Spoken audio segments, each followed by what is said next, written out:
Guys நம்ம முசிறிக்கு தான் வந்திருக்கோம் தீர்த்தம் கூட எடுக்க. ஏன்னா ஏற்கனவே நம்ம சொல்லியிருக்கோம் நம்மளுக்கு ஃபங்க்ஷன் இருக்குது அப்படின்னு சொல்லிட்டு. சரி ரைட்டு அப்படின்னு சொல்லிட்டு குளிச்சுட்டு கிளம்பிட்டோம். எப்படியும் அங்கே போனால் சாப்பிட்றதுக்கு லேட் ஆயிரும். அதனால நான் இங்கேயே சாப்பிட்டு போகலான்னு சொல்லிட்டு சாப்பிட்டுட்டு இருக்கும்போது அம்மா வந்து வாடா லேட் ஆயிடுச்சுன்னு கூட்டிகிட்டு வந்துட்டாங்க. சரின்னு சொல்லிட்டு கோயிலுக்கு போனால் எல்லாருமே ஆட்டோவில் கிளம்பிட்டாங்க நம்ம முசிறிக்கு.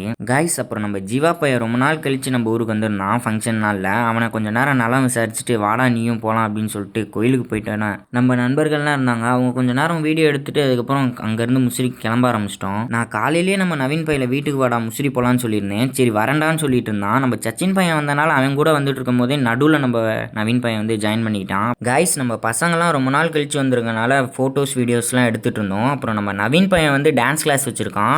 எங்கன்னு பார்த்தீங்கன்னா நம்ம முசிறியில் தான் வச்சுருக்கான். உங்களுக்கு இன்ட்ரெஸ்ட்டாக இருந்துச்சுன்னா மறக்காமல் எனக்கு டிஎம் பண்ணுங்கள். நான் உங்களுக்கு மொத்த டீட்டெயில்ஸும் தரேன். அப்புறம் நம்ம வீடியோவை முசிறிலேருந்து பார்த்துட்டு இருந்தீங்கன்னா ஒரு கமெண்ட் மட்டும் பண்ணிடுங்க. அப்புறம் அங்கேருந்து கிளம்பிட்டு ஒரு ஜூஸ் கடையில் போயிட்டு கரும்பு ஜூஸ் அடிச்சுட்டு ஜிபே பண்ணலான்னு பார்த்தா கையில் ஒரு 10 ரூபா மட்டும் கொடுங்கன்னாங்க. யான்னு பார்த்தா அதுதான் உங்களுக்கு ஃபஸ்ட் போனியாட்டுக்கு. அப்புறமேட்டு கடையில் போய் சாக்லேட் வாங்கி கொடுத்துட்டு அவங்களுக்கு அமௌண்ட்டை கொடுத்துட்டு நவீன் பையன் கிளம்பிட்டான். அப்புறம் நானும் 2 மணி நேரம் தூக்கத்தை போட்டோன்னா அண்ணன் கால் பண்ணி வாடா ஜூஸ் குடிக்கலான்னு கூப்பிட்டாங்க. சரின்னு சொல்லிட்டு ஜூஸ் குடிச்சிட்டு அப்புறம் அண்ணன் வந்து சன்ஸ்கிரீன் யூஸ் பண்ணுறாங்க போல். அப்புறம் நம்ம ஜீவா பையன் வீட்டுக்கு போனோன்னா மாதுளை உரிச்சிட்டு இருந்தான். சரி ரைட்டு அதையும் கொஞ்சம் நேரம் சாப்பிட்டு வீட்டுக்கு போயிட்டு ஒரு குளிரும் குளியில் குளிச்சுட்டு அண்ணனுக்கு ஃபோன் அடித்து வர சொல்லிட்டு ஃபங்க்ஷன் வாங்கினா பார்க்கலாம் அப்படின்னு சொன்னோன்னே ட்ரம் செட்டு அது இதுன்னு போட்டு அடிச்சிட்டு இருந்தாங்க. அப்புறம் கொரிலா அந்த மாதிரிலாம் கொண்டு வந்துட்டு இருந்தாங்க. அதெல்லாம் பார்த்துட்டு இன்றைக்கோட நாளை எண்டு பண்ணிக்கிட்டேன். நெக்ஸ்ட் வீடியோவில் பார்ப்போம்.